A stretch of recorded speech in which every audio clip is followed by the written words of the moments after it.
নমস্কার, সকলে কেমন আছেন? রূপম চক্রবর্তীর আরও একটি নতুন ব্লগে আপনাদের সকলকে স্বাগত জানাই। আজকে আন্দামানে আমাদের 7ম দিন। আমরা এখন রয়েছি নেইল আইল্যান্ড, আর একটু পরেই আমাদের ক্রুজ রয়েছে নেইল আইল্যান্ড থেকে পোর্ট ব্লেয়ার যাওয়ার। দেখতে দেখতে এই 7টা দিন কীরকম অনায়াসেই কেটে গেল। এখানে আমাদের সাথে ক্রুজ ধরার জন্য কত মানুষ ওয়েট করছে দেখুন। এখানে যে শুধুমাত্র ট্যুরিস্ট রয়েছে তাই নয়, এখানে অনেক আন্দামানবাসী রয়েছে যারা এক দ্বীপ থেকে অন্য দ্বীপে রেগুলার যাতায়াত করে। আর এই চড়াই পাখিগুলো দেখুন কি সুন্দর গাছের বীজগুলো খুঁটে খুঁটে খাচ্ছে। এত সুন্দর লাগলো, তাই ভাবলাম আপনাদের সাথে একটু শেয়ার করি। এর মধ্যেই আমাদের ক্রুজের টাইম হয়ে গেছে, সেই জন্য এন্ট্রান্সের গেটটাও খুলে দিয়েছে। আর সেই গেট খোলা পেয়ে সবাই একসাথে ছুটে চলেছে ক্রুজ ধরার উদ্দেশ্যে। বেশ অনেকটা দূর পর্যন্ত এই ব্রিজের ওপর দিয়ে হেঁটে যেতে হচ্ছে, কারণ পাড়ের কাছে ক্রুজটা আসবে না পুরো, সেই জন্য অনেকটা দূর এই ব্রিজের মধ্যে দিয়ে নীল জলের ওপর দিয়ে হেঁটে যেতে হচ্ছে। অন্যান্য 3টে জায়গার মধ্যে এই জায়গার জলটা সবচেয়ে নীল। দেখুন ক্যামেরায় কি সুন্দর লাগছে দেখতে। এখন আমরা এখানে একটা রেস্ট রুমে বসে রয়েছি। এখানে প্রচণ্ড রোদ্দুরে দাঁড়িয়ে থাকা যাচ্ছে না, সেই জন্য ক্রুজের আগে এই রেস্ট রুমটায় আমরা বেশ কিছুক্ষণ ওয়েট করলাম, যতক্ষণ আগের লোকগুলো নামলো। এবার চলে এলাম ক্রুজের একদম সামনে। এইটা হলো আমাদের ক্রুজ। এবার চলুন ভেতরে গিয়ে দেখাবো। চলে এসেছি ভেতরে। আবার সেই একই রকম ক্রুজ নটিকা। আমরা বসে পড়েছি আমাদের নির্দিষ্ট জায়গায়। কেবিন ক্রিউটা ভীষণভাবে হেল্প করলো আমাদের সিটগুলো চেনার জন্য। এত মানুষের মধ্যে সিট চেনা ভীষণই দুষ্কর। বেশ কিছুক্ষণ হলেও ক্রুজটা চলতে আরম্ভ করেছে। কি সুন্দর লাগছে দেখুন। জোরে জল কেটে ক্রুজটা এগিয়ে চলেছে পোর্ট ব্লেয়ারের উদ্দেশ্যে। অপূর্ব সুন্দর লাগলো এই 3 দিনের ক্রুজ জার্নি। সত্যি সমুদ্রের শোভা এক অন্যরকম।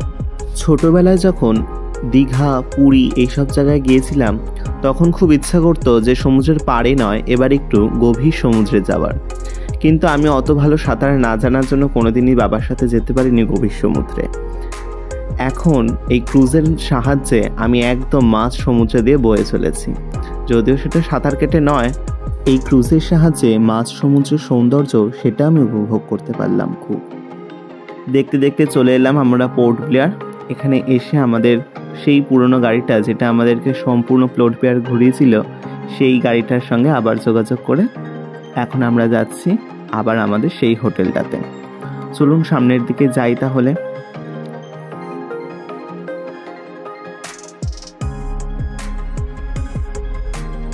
সেই একই হোটেল বলে হোটেলের ব্লগটা আর অ্যাড করলাম না এই ব্লগে। আমরা হোটেলে ঢুকে ফ্রেশ হয়ে বেশ অনেকক্ষণ পর দুপুরে লাঞ্চ করে এখন ঘড়িতে বাজে প্রায় 3:30। এখন আমরা চলেছি চিড়িয়াটাপুর উদ্দেশ্যে। আশেপাশে সবুজ জঙ্গলটা কি সুন্দর লাগছে। আমরা যখন সিমলা গেছিলাম বা দার্জিলিং বা সিকিমই বলুন না কেন, সেই সমস্ত জায়গাগুলো যদি আপনারা যান তাহলে দেখতে পাবেন এইরকমই মাঝখান দিয়ে পিচের রাস্তা এবং দুধারে সবুজ ঘন জঙ্গল। সেই একই রকম লাগছে। একবারও মনে হচ্ছে না যে আমি একটা ছোট্ট দ্বীপে আছি। এতক্ষণে সবুজ ঘন জঙ্গল পেরিয়ে এক পাশে দেখলাম বিস্তীর্ণ সমুদ্র। এক পাশে সমুদ্র এবং আরেক পাশে রয়েছে জঙ্গল। কি সুন্দর লাগছে। সেই সিনেমাগুলো শুটিং হয় যেরকম রাস্তাগুলো, ঠিক ওই রকম লাগছে আমাদের অনুভূতিটা। এত সুন্দর জায়গাটা সত্যি এই ব্লগের মাধ্যমে আমি পুরো তুলে ধরতে পারলাম না। দেখতে দেখতে চলে এলাম চিড়িয়াটাপুর চেক পয়েন্টে। এখানেই গাড়ি আমাদের নামিয়ে দিল। এরপরে আর গাড়ি যাবে না। এই ব্রিজটাতে সম্পূর্ণ পায়ে হেঁটে ঘুরতে হবে। এটা একটা ইকো ফ্রেন্ডলি ব্রিজ। এখানে কোনো রকম প্লাস্টিক, কোনো রকম জিনিসপত্র কিচ্ছু পাওয়া যায় না। আর এইখানে হচ্ছে রেজিস্টার হচ্ছে। এখানে আমরা কতজন যাচ্ছি, আমাদের গাড়ির নাম্বার, সেগুলো সব এখানে নোট করে নেওয়া হলো। এবং ঠিক 5:30 পৌনে 6টার মধ্যে এই ব্রিজটা পুরো ফাঁকা করে দিতে হবে। চলুন তাহলে সামনের দিকে যাই। এই জায়গাটা আমার দিম্মারা যখন এসেছিল তখনই আমি দেখেছিলাম। এত সুন্দর। আমি অনেক দিন ধরে ওয়েট করেছিলাম কখন এই জায়গাটায় আসবো। সমুদ্রটাও এখানে কি শান্ত দেখুন। না আছে উত্তাল ঢেউ, আর না আছে সেই জনমানবের ভিড়। আর এই যে বড় বড় গাছগুলো দেখছেন, এগুলো সব সুনামিতে 2008 সালে এসে এই সমুদ্রের তটে পড়েছিল। সেই গাছগুলো এখন থেকে থেকে সমুদ্রের নোনা হাওয়ায় সব পাথরে পরিণত হয়েছে। এত শক্ত, এগুলো মানুষে হাত দিয়ে ভাঙতে পারবে না। আন্দামানের সপ্তম দিনের বিকেলটা আমরা সম্পূর্ণ এখানে কাটালাম চিড়িয়া টাপুতে। এখানে এখনই সূর্যাস্ত হবে এবং এই জায়গাটা এত সুন্দর লাগছিল দেখতে, বিস্তীর্ণ সমুদ্র এবং তার পাশে রয়েছে মরুতট। এত ভালো লাগছিল আজকের বিকেলটা, সত্যি ভাষায় বর্ণনা করা অসম্ভব। বেশ অনেকক্ষণ ধরে আমরা সবাই মিলে এখানে ফটো তুললাম, অনেক রিলস বানালাম, সেগুলো আমার সব ফেসবুক পেজ রূপম চক্রবর্তী অফিসিয়ালে আপনারা দেখতে পাবেন। এবং এই জায়গার যে গাছগুলো সত্যি এতটা শক্ত, সব জায়গাগুলো কিনা সেটা আমি ভালো করে পরীক্ষা করে দেখছিলাম।